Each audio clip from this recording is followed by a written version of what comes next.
Britney Spears, every album that she drops is a changing moment in pop culture. Excuse me. Let's just talk about it. Like, when she first dropped her first album, it hit, you know, like...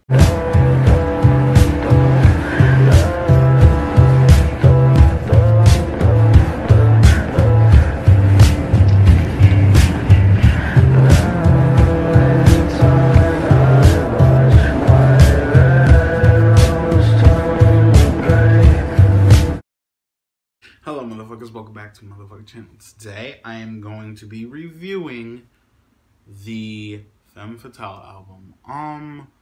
There's a few things I want to say before I start this. I have listened to this album before, so I can't give it a genuine reaction because that would just be me lying straight to the internet, and I am not about that whatsoever. I'm very serious, and when it comes to my reactions and when it comes to music in general. So I can't do that. So I'm going to give you guys a review. And basically I'm just going to go through each and every song, tell you how I felt when I first heard it, and how I feel like now on a few songs. So let's get into it. But before I start, I want to introduce a new segment to my channel. It is called...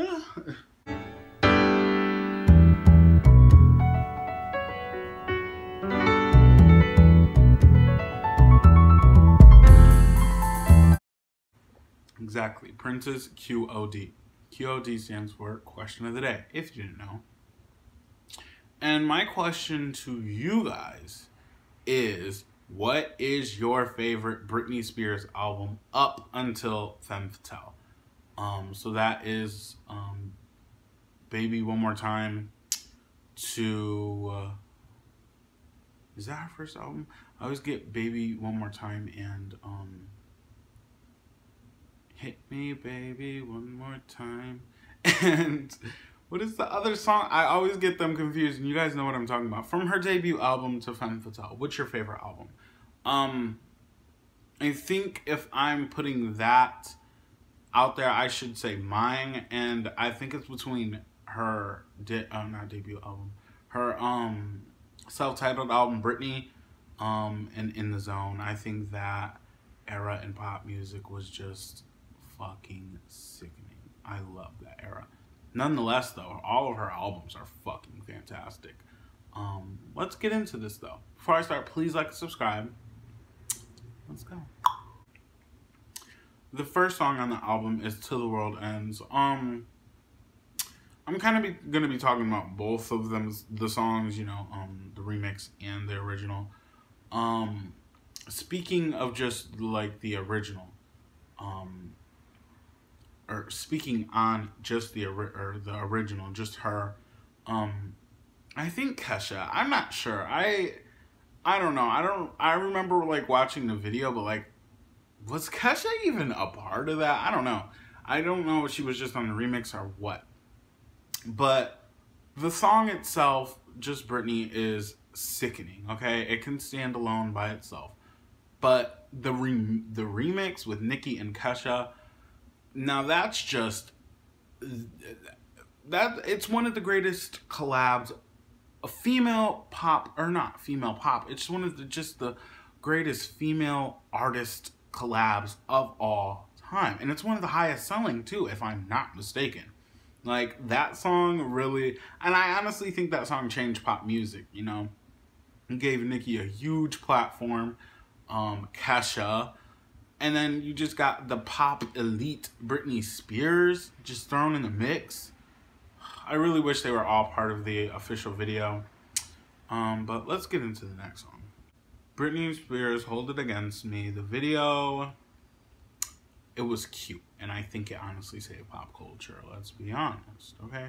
No, but I love Hold It Against Me. The song is a bop, and the video is really, like, really testifying to Britney's long and successful career. It's like, this bitch never gives us something bad, is what I'm trying to say. Like, she really, like, this thus far into her career gives us something like that, bitch, that's one of the greatest videos I have ever seen. The next song, Inside Out, this is one of my favorites on the album. I just love the vibe of this song, love the vibe of the tone of it. Like, I think it's one of the most catchiest songs on the album too, let's be honest. The next song is I Wanna Go. This is another fave. I love the message behind it and the video, because I've seen the video too, so I can't react to that. I love the message behind it. You know, the paparazzi is just like, girl, can you get a life?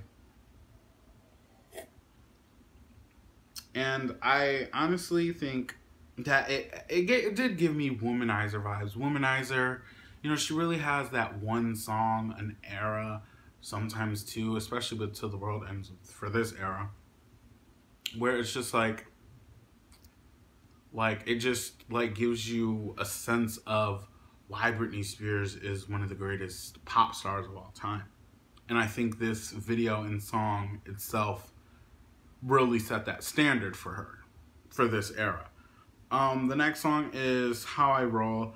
This is another favorite on the album. At this point in the album, I can see that it's an entire different sound from anything that she has done. It was more of a 2012, 2010, 2011 real hard bass poppin' pop album. So at that time, these songs were just, you know, every fucking thing. And some of them are honestly timeless, but there's some that aren't. I'll talk about those. And this is the song, How I Roll, is how I fell in love with Britney, because like I said, I heard, this was the first entire album that I have heard thus far into Britney's career when it first came out. Like, I've heard Toxic on the radio and like seen the video here and there, and you know, her big hits, I've heard them, but I've never like took my time to get into Britney Spears until I heard this album. I was shook. The next song is Drop Dead Beautiful. This song is a whole bop, but I don't think it's that memorable, let's be honest, and I don't think it's timeless. I don't, but nonetheless, it's totally a bop for sure. Seal It With a Kiss. Oh my god, this song, girl. I think this is another one of my favorites on the album, and I think it is the catchiest chorus, or I think it's the best chorus thus far into this album. Like, she just snapped like over this crazy beat. I love that song. I love it a lot. The next song, Big Fat Bass. Okay, I have some, when I first heard the song a long time ago, I was like, okay, this is a bop. And then a few listens later, I was like, I don't know. And now that I listen to it as an adult, I'm like, okay, it's whatever. I've seen what they were doing there, because like, again, like I said, this song fit that moment in time in music perfectly.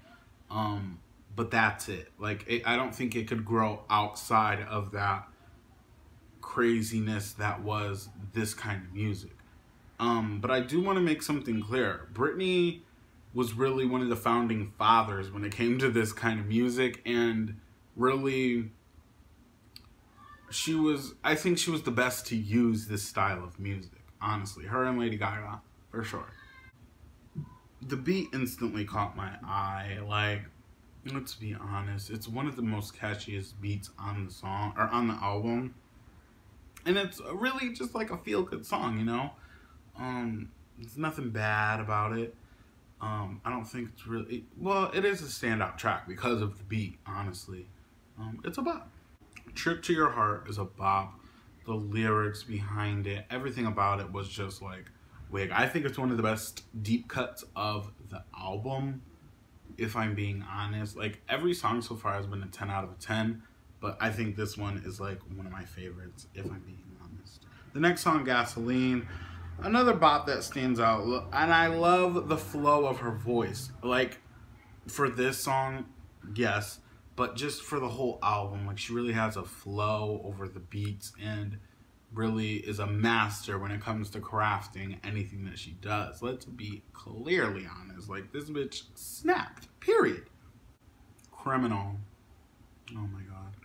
if you want to see that initial reaction to that video, it just was like, like, I love that song. This is top 5 for me easily. Like, it's relatable.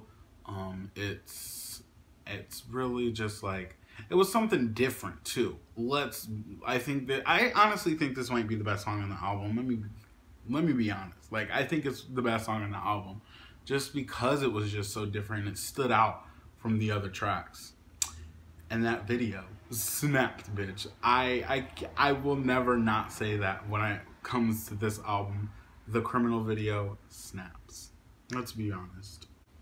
The next song, Upside Down. This song, when I heard it a long time ago, when I was a young gay, I wanted to have sex to this song. Let me be honest. I wanted to have sex to that song. But now I look at it as an adult, and I just, okay, it's a fun bop. It's a fun bop. It's still a fun bop, but like, I really wanted to have sex to this song when I was young. I don't know what was going through my head. That's really what I remember about this song in particular.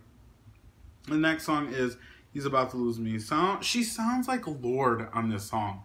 I listened to this album a few days ago just to refresh my memory, and I was like, whoa, this bitch sounds like Lorde. Or does Lorde sound like her? Yeah, I think that's what it is. I think Lorde sounds like her. But either way, it doesn't matter if Lorde sounds like her. This song is a standout track to me on this album. And, like, she snaps. I love the style of the song. It's just, the whole album is just, it's fit together so perfectly, like a puzzle. Let's just keep it real. Selfish. Again, the song is very relatable on a lot of levels. Like, it's really a song that just makes you want to love yourself, you know, and I appreciate that. I love when artists can give you songs that make you appreciate yourself. And it's not bad to be selfish every once in a while. Let's be real. I think this is one of my favorite songs by her, like, in general, if I'm being honest. Like, she's a queen. Don't Keep Me Waiting. I loved this song. And here's the tea on it. Back in the day, I didn't like it. I did not like it at all. But now that I have grown and, like, see the beauty in music and whatnot, I can honestly say that this is one of my favorite songs by her. Love the rock influence. It took me back to the 80s, if I'm being honest. Like, she really gave me everything I needed and wanted in a pop star.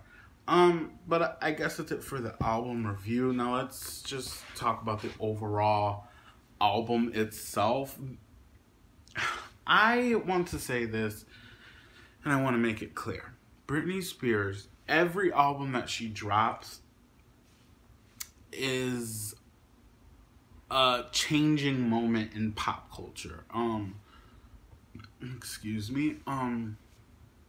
Let's just talk about it. Like, when she first dropped her first album, it hit, you know, like, that's a diamond album. And her second album, another diamond album.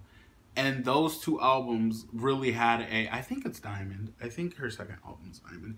I know she has two diamond albums, but I don't know which ones they are. I know the first one's diamond, and the second one might be the other one. But nonetheless, this bitch, every time she drops an album, she takes a creative sound and flips it and makes it her bitch. Let's be real. Like, when it came to In the Zone, her self-titled album, those two, that sound that she was using, people ran with that sound. And then when she dropped Blackout and this album, people were just like, they ran with her albums. Like, she really has a voice when it comes to what the next few years of music is gonna sound like. And that, based off of that, easily Britney Spears is one of the greatest pop stars of all time. Even when she dropped Glory, I know Glory didn't have the success that all of her other albums did, but it still did pretty good. Let's be real, it did pretty good. the singles off that album. Slumber Party featuring Tanashi, I don't know how to say her name. Make Me. Wasn't there another? I think there was another one. I forget what it's called at the moment. By the way, Glory, that is a fantastic album. Let me keep going.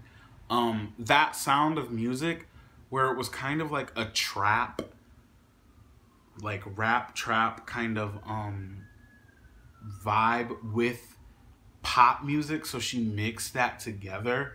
I'm not saying she's the first to do it. I'm not saying that whatsoever, but it's weird that after she did it, a lot of people did it and tried to outdo it, couldn't, because she's kind of the original when it comes to this kind of stuff. And I don't know, I really think that she has a huge part in how music sounds, if I'm being honest. Just look at the receipts. But I guess that's it, you guys. Also, let me know your top 5s from this. Answer the question that I asked you earlier. Like and subscribe, and I guess that's it. Bye, motherfuckers.